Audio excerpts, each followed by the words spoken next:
మా జీవితంలో అసలు లాక్డౌన్ అంటే అసలు నాకు అసలు తెలియడం తెలియదు.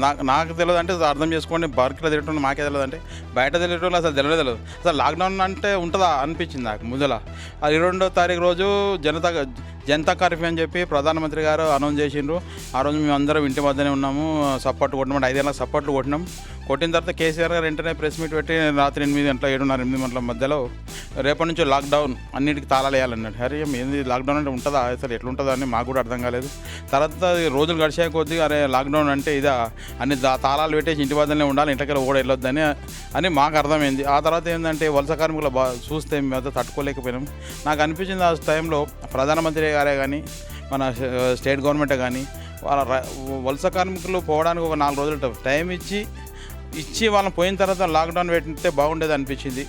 అసలు వలస కార్మికులను అయితే చూడలేకపోయినా, ఒకళ్ళు చెప్పులు లేకుండా నడుస్తాయి. ఛత్తీస్గఢ్, బీహార్, ఉత్తరప్రదేశ్ పోతుంటే వాళ్ళ మస్తు బాధ అనిపించింది మాకు.